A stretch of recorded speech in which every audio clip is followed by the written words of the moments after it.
Well, good evening and welcome to Tucker Carlson Tonight. The battle over NFL players and the national anthem continues.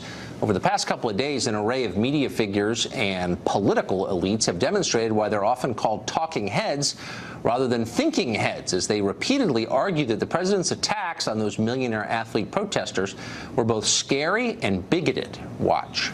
He came proverbially as close as you could possibly come to shouting in a rally the N-word. You tell me which of those children's mothers are a son of a bee. That is racism. When the president refers to Colin Kaepernick in Alabama as a son of the B word, it is racial code for the N-word. You don't have to agree with them, but that's not really the point here.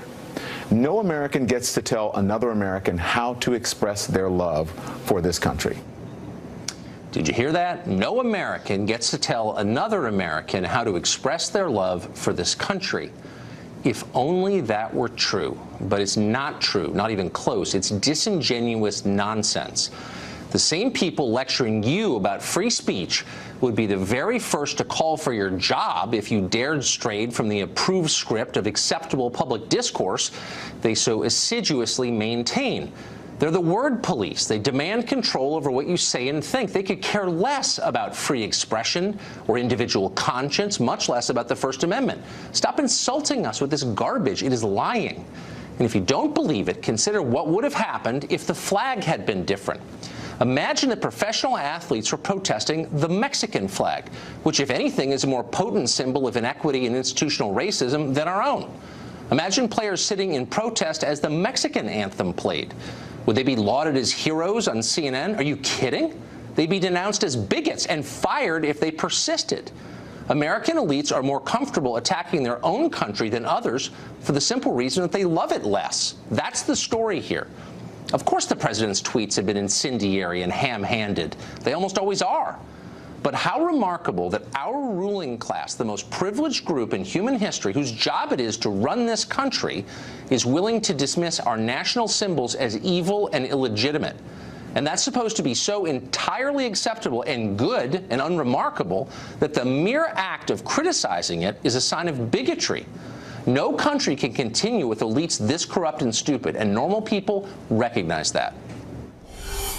Scott Bolden is the chair of the National Bar Association's Political Action Committee. He supports the NFL players protesting the flag, and he joins us tonight. Mr. Bolden, thanks for coming on. Hey, thank you for having me. So what would the reaction be from all the wise people on television if players were protesting the Mexican flag? Okay, or the Mexican... No, I'm serious. They would be denounced. Okay, I got you. But your premise was the American flag or the Mexican flag, in my opinion, in my legal opinion, it's just all wrong and misguided.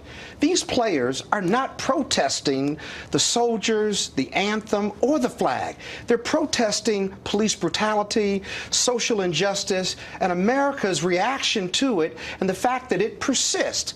Now, if you don't believe how do you that... know that? Yeah, I know that because... They haven't said that. Well, actually. They certainly have said that. No, they haven't. They've said that seen repeatedly. The majority of many teams. I was at the game on Sunday night, and the Raiders, almost every single player, sat for the national anthem. Absolutely. And sat as the colors were presented. And not one of them gave a speech there or on Twitter. Nor would they before a game. So all I know is I watched this or after the game. They didn't explain themselves. They protested the American flag and the singing of the national anthem. That's not true. Well, I watched. They love the flag, and they love this country, and they love the U.S. Constitution as much as possible. How do you know? Because I've listened to them. I've listened to them. Most of these guys have said not one word about it. Now, them linking arms with the owners and showing unity, Donald Trump drove that narrative because he thought that he wanted them fired.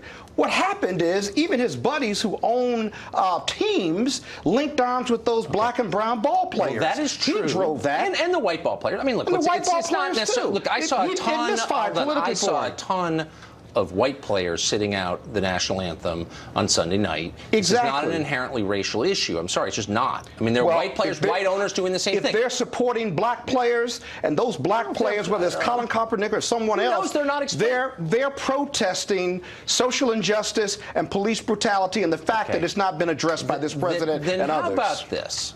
Okay, why not say that? These are some of the most powerful people in our society. They have the loudest possible megaphone. They can tell us what they think. Well, Tucker, they do say that. Why are You're not listening to them. They do say that. I'm in the news business, man. I'm listening clearly very you're not carefully. listening to it if you don't think that's what they're protesting. But why not just say it? Why pick our national? Because here's the truth. We fly the flag, we sing the anthem, we do all these silly civic rituals because we don't have a lot in common otherwise as Americans. We're not millennia old. Issue. No, it's the issue. When you start attacking national symbols, it raises the obvious question, which is, why are we all united as one? What do we have in common? Well, I'm serious. But see, your premise is fundamentally wrong. So we're never going to agree on this issue or this interplay. Well, but your position doesn't make any sense. Why sit for the national anthem if it has nothing to do with the national anthem, with the national symbol? Why not write a piece or give a speech and say, I'm mad about police brutality? In which case, I would, and I mean it, I would say that's a fair thing to be mad about. You can't define how I exercise my First Amendment or these players do. I'm not seeking to define it. Well, you are. If you tell me I can't protest while the anthem is playing, then you're telling me when, where, and how I can protest. And those soldiers fought for my right to do that. Come on, don't even go down that. That's beneath you. It's a fair path. It's not beneath you. No, it isn't. I am not. By the way, night after night, I defend the First Amendment free expression against attempts by the left. Except these ball players. But I'm not attacking their right to do. That's wrong. Okay, so I'm not doing that. Then. So if that goes without saying. Right. So I don't have to. And I stated it. And I don't have to stand for the national anthem, then, right? Of course you don't have to stand for the national anthem. So why are you criticizing them? But you should. Oh, you well, shouldn't that's a different scream. issue. No, it's the same issue. I'm not arguing that the government should intervene. I'm arguing that decent people should behave a certain way. And if you care about this country, you should express it by the way you behave in public, especially if you're famous. Well, let me ask you this. That's what I'm saying. Let me ask you this. If I were to stand and do jumping jacks during the national anthem, would you find that disrespectful? If I was to raise my fist and stand, would you find that disrespectful? I would. Because I would. And I'll tell you why. Because it's intended that way. They're waging an attack on the idea of America that is illegitimate and fundamentally corrupt. And my point is that while that should be legal and is protected by the First Amendment. Exactly. Yeah. And I hope you're out. I hope that you're out defending Milo and the rest. Country, right? This is an imperfect country. It's an imperfect Police country. brutalize young black and brown men. And white men too. They do. Yeah, they do. Well, let me give you a statistic. Almost every African American in this country has a bad experience report about the police. But I'm not contesting that. When they call the police, they're not protecting and serving. They're doing a lot more than that. Look. I actually think that's a valid conversation to have, and I've said it many times in this show. And I'm one of the only conservatives I know who's willing to say, I think police brutality is something that we should discuss. And protests but they're are never not convenient. They're attacking the flag and the country. And I'm just telling you that when the richest people in a society decide the country they are supposed to be running is corrupt, it falls apart. That's all I'm saying. Why won't you acknowledge that? This country is corrupt. You'd agree with that. It's an imperfect union, and it's been even more imperfect for black people and brown people. So does that mean it's fundamentally a rotten place? Because that's the message they're sending. Isn't doing their part in fixing and correcting and working with people of color to make this country better. I'm just wondering, I didn't expect to go down this road with you, but then I didn't know you were going to uncork racist sentiments like that on my show. Race matters, and it always matters. But I wonder if you feel a little tinge of conscience to make a generalization based on race about an entire group of people you don't know. What I see and what others see. Really? Let me tell you a real problem. So I wonder if you were to flip that around, you'd be bounced out of here and out of your job at your fancy law firm in about 10 minutes. All. Yeah, because you're making I got a racial generalization. I got a First Amendment. I'm not making Let me tell you how I know I'm right. Let me tell you how I know I'm right. People of color live with racism and racial oppression every day in their communities of color. But it is still a decent country. Does not. So you can never understand my plight. White America does not. So I wonder I've been brutalized by the police. I've been offended by the police. You're wearing $1,000 cufflinks. Don't give me the victim Race talk. is the tie that binds us. Economics may separate us, but the police have wrongfully stopped me. They've spread me out in front of my Georgetown home. You, but you are diverting from the. But they haven't to you, so you can't relate to it. So I can't relate to it. Okay. So because I'm white, you're saying that I have no voice in this conversation. You do. You are fundamentally unreasonable, and the position you are taking is an inherently racist one, because you are dismissing the position of someone on the basis of his skin color, and that is outside the bounds because of your experience or your lack thereof. You know nothing about my experience. Have the police ever brutalized you? Wrongfully stopped you? Spread you on the ground? Spare me, Mr. Million-Dollar Lawyer, this talk. I'm trying to. Let me ask you a very simple question. I don't deny, as I've said for 5 times, that this country is flawed. It's deeply flawed on questions of race, obviously, and that police brutality is something that needs to be addressed. I believe that. And we're not addressing it. However, you are making a larger case that the country itself is a rotten place.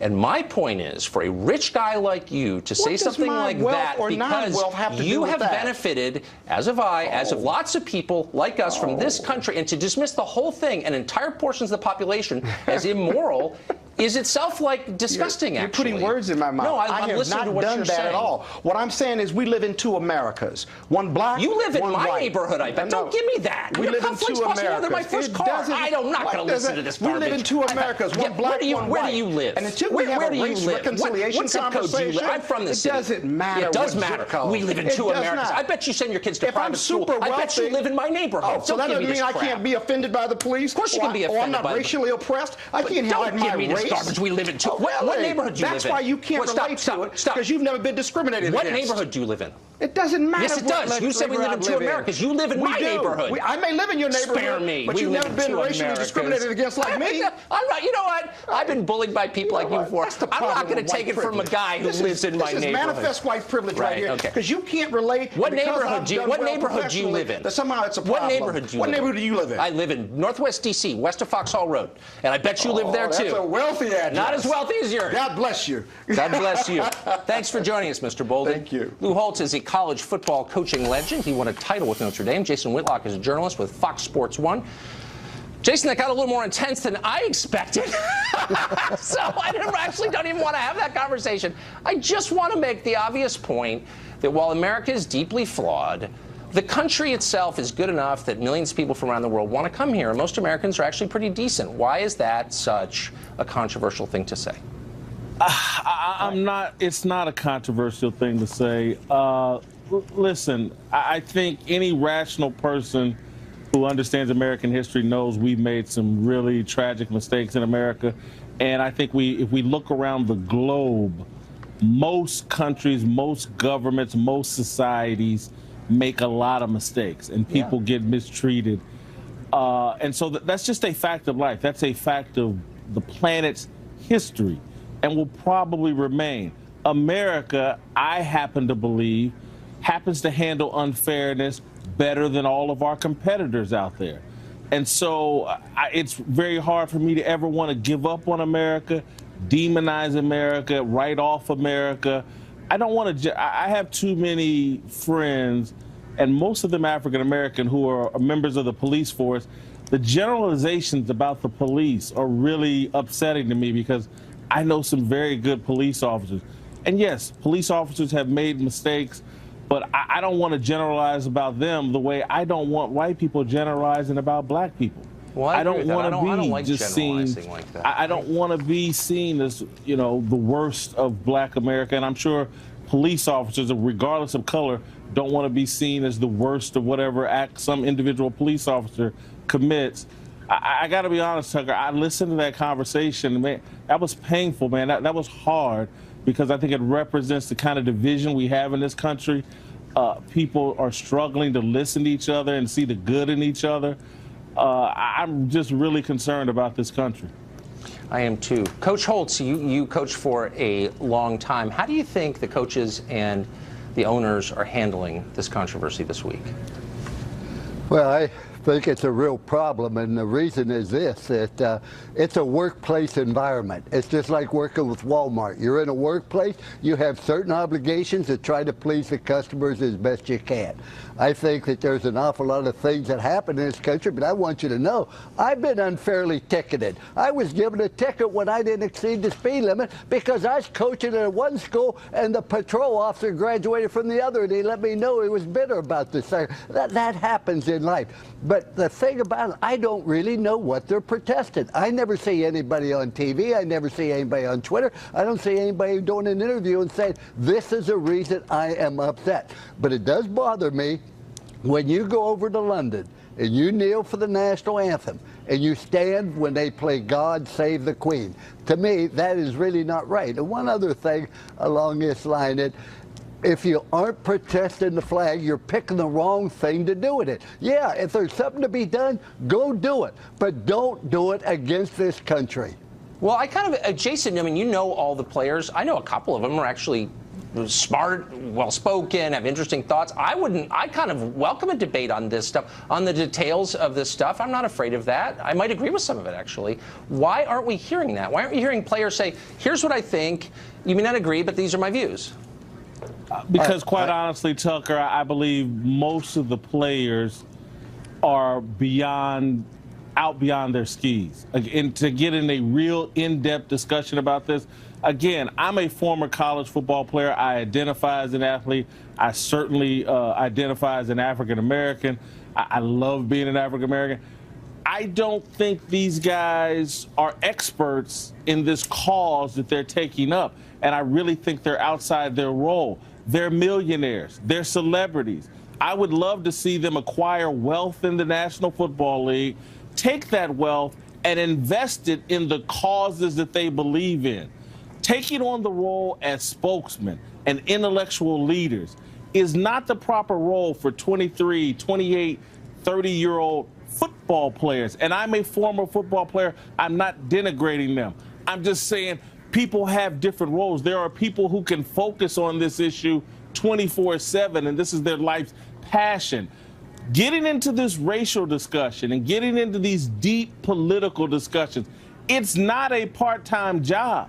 It's not something you do in your spare time in between learning a playbook. People are outside their roles. Twitter and social media have baited them. The left-wing media has baited them into doing things that really are outside their roles and outside their area of expertise because, and this is what I believe about the left really, they want black people to take a non-strategic approach to their problems because they don't want us to really address our problems. That's why they're electing football and basketball players to be our leaders. People that can teach us to throw a football and shoot a basketball are our racial leaders.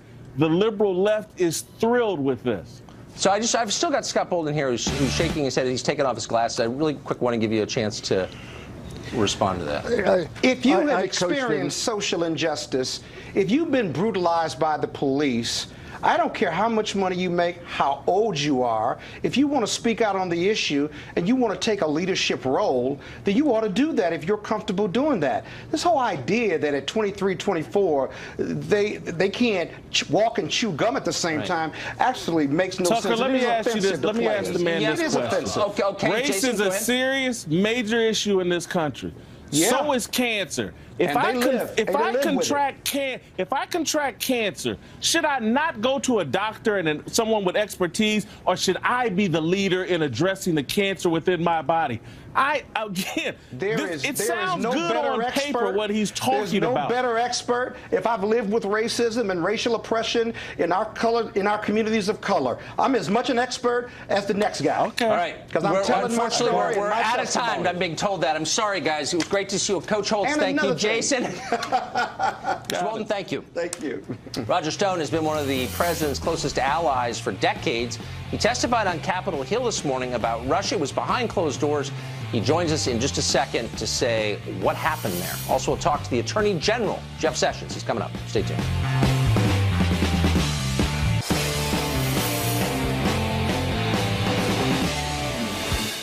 Roger Stone is a longtime Republican political consultant. He worked for President Trump for decades. He advised his campaign, a number of his campaigns, actually. Today, Stone testified for more than 3 hours before the House Intelligence Committee about his alleged ties to Russia and the ties between the Trump campaign and Russia, allegedly. In his opening statement, Stone accused Democrats on the committee of, quote, falsehoods, misstatements, and misimpressions. An exhausted but cheerful Roger Stone joins us tonight.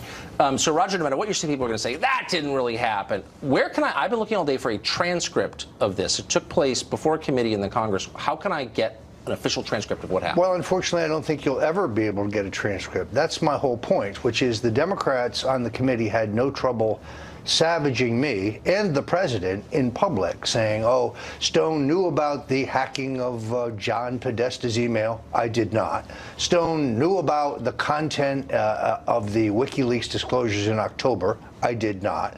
Stone colluded with somebody called Goosefer 2.0, ludicrous. I did not. They say all these things in public.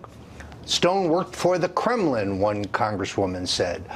Stone has worked for Russia. All these things false. They say them in public, but then they won't afford you the same opportunity, saying, oh, you have to testify behind closed doors, and we won't release the transcript.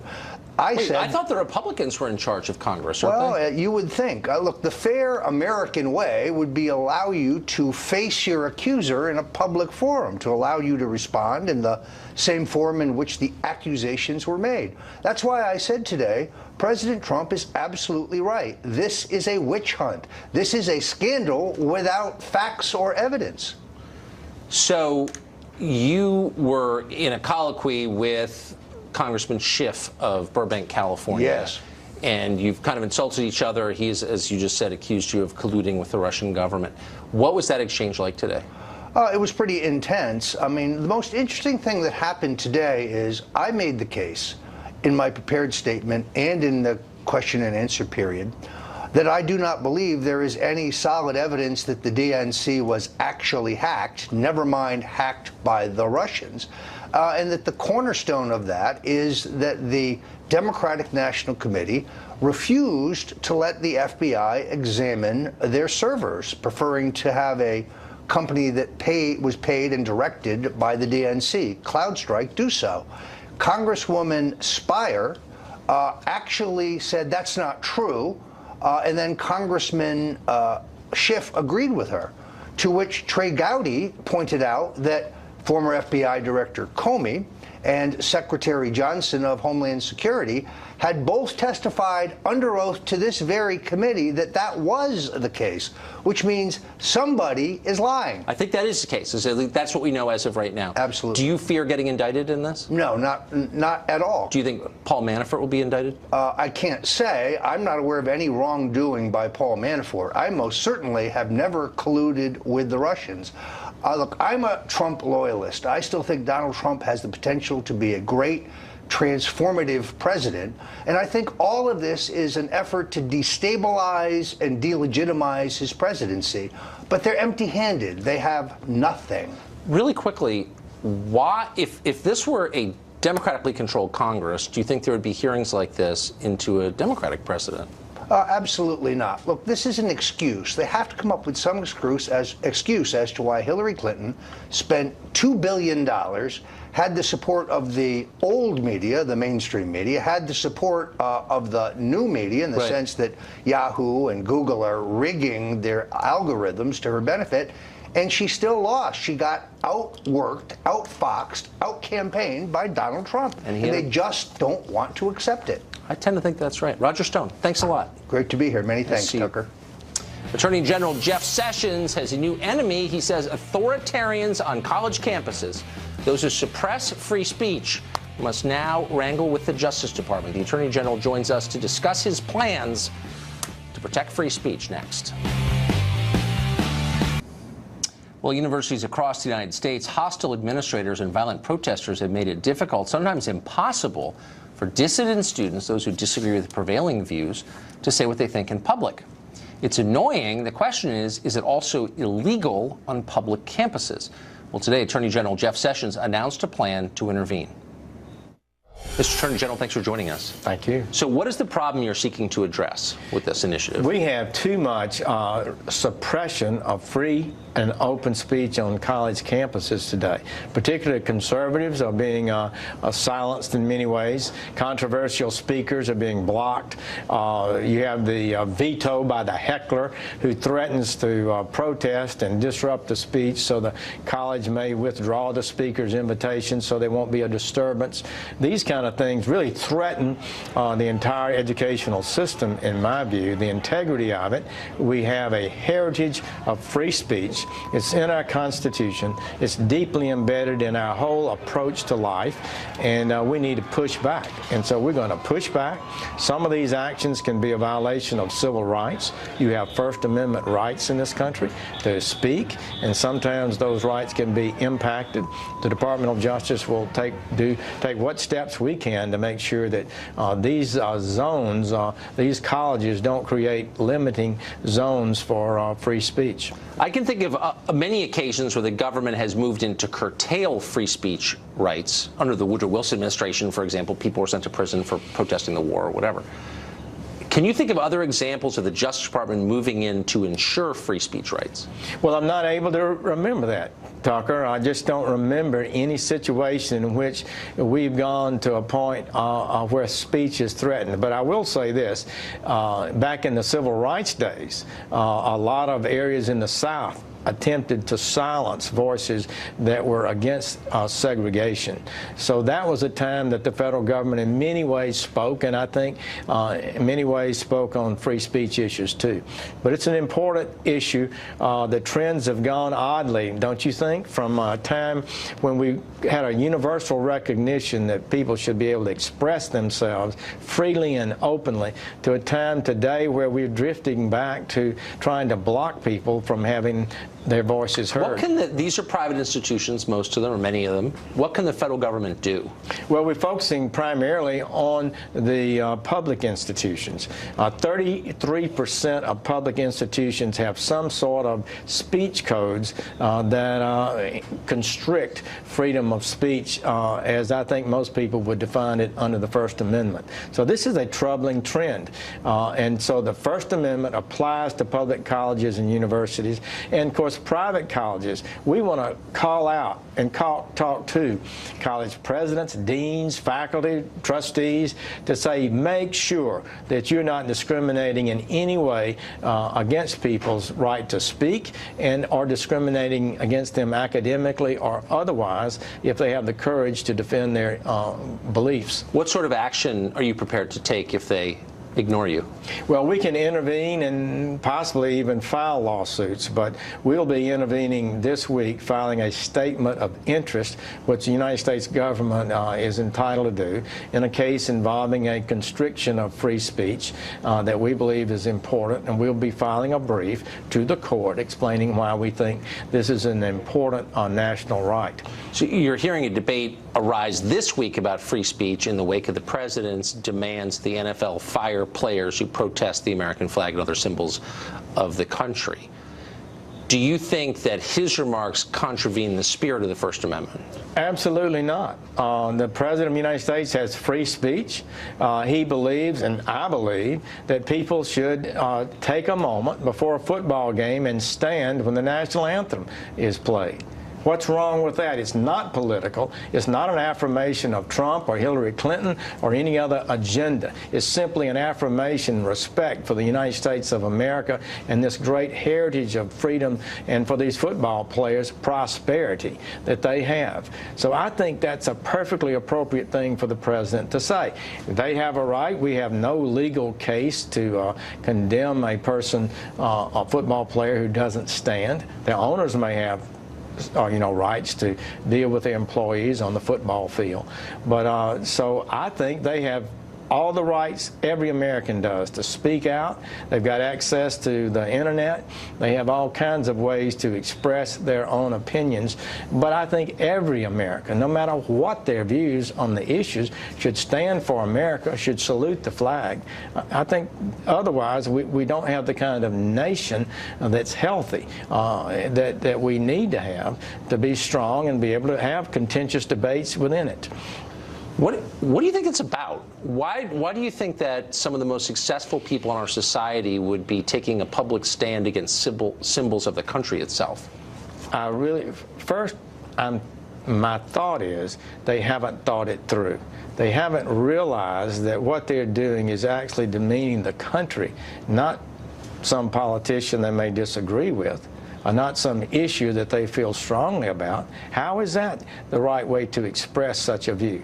You should be able to articulate your view, advocate your view, defend your view against people who disagree. That's what America's about, not demeaning the country for which we're all blessed to live, in which we're blessed to live. So I think it's a big mistake. They haven't thought it through. Maybe they haven't been taught properly in the universities and colleges about what this means and why, historically, nations are important. That they function. Nations are how people are governed, how their lives are affected. So we need to be loyal to the great nation that we have, in my opinion, and standing up for the national anthem is certainly not too much to ask. Attorney General Jeff Sessions, thanks. Thank you. The Republican Party is making MS-13 an issue in the state of Virginia's gubernatorial race. Democrats say it is racist scaremongering. A Latino activist tells us if he agrees, that's next. The Central American gang MS-13 has become a major issue in the Virginia gubernatorial election this fall. Republican Ed Gillespie released an ad accusing Democrat Ralph Northam of enabling the gang by opposing a ban on sanctuary cities. Northam's campaign retaliated by suggesting that Gillespie's ad was a racist scare tactic because, of course, what reason beside racism could you have for opposing a murderous street gang? Cristobal Alex is an activist with Latino Victory Fund, and he joins us tonight. So it's a little confusing as to, I mean, I would think everybody would be against MS-13, which, of course, preys primarily upon immigrants. Why is it bigoted to denounce MS-13? Well, I agree with you. Everybody is against MS-13. In fact, from our opinion, if you commit a violent crime in this country, you need to be in prison. I don't care whether or not you're a Nazi attacking peaceful protesters in Charlottesville, whether you're a militia member threatening the villages around the country. It doesn't matter if you're in a gang or what it is. If you commit a violent crime, you need to be in prison. I agree with that, yeah. The problem with this ad, though, is it's not about that. It's a deceptive ad by Ed Gillespie, who's so out of touch with the Virginians that he discounts their intelligence. This ad isn't about MS-13. What it is about appearing to show Latinos with the same brushstroke as this gang. And that's a terrible thing. If you look at the footage from this ad, you know where it's from? It's from a prison in El Salvador. It's not even from the United States. We went to El Salvador and interviewed MS-13 members in prisons in Salvador. And there's a massive movement of gang members from that country to the United States. That's just real. But I guess my question is, isn't the hostility kind of misapplied here? I mean, who's killed more immigrants, Ed Gillespie and Donald Trump or MS-13? Well, here's the thing. If you look at what's happening in Virginia today, and we're doing a lot of work in Virginia to make sure that Latinos turn out to vote. And when we talk to folks, Latino or not Latino in Virginia, they're upset about this ad. It looks a lot like the Willie Horton ad of the old days, or the old Prop 187 whatever. ads. I mean, you can throw around propaganda like that, but I want to. I mean, it is though. It looks like this. It evokes this. No, well, the ad itself. Look, and I'm not flacking for Gillespie. I'm just saying that I think it's fair to denounce a murderous street gang that is, by the way, killing Salvadoran immigrants, not American-born, but immigrants. That's who they prey upon. It's fair to denounce them and to say that letting tons of people in illegally is going to increase the strength of the gang, which we know. So I agree. We must denounce that gang or any gang in this country, Nazis or otherwise. But here's the problem. The ad is... It's basically saying that sanctuary cities are leading to these problems, and that's not at all the case. Well, last time I was on your show, and thanks for having me back, we talked about the most comprehensive study to date that says sanctuary cities are a lot safer than non-sanctuary cities. They do better with the economy. For example, of the MS-13 members arrested in Long Island, what percentage were here illegally? I don't know the answer to that. Oh, I do. That's why I think your point is silly, because the majority were.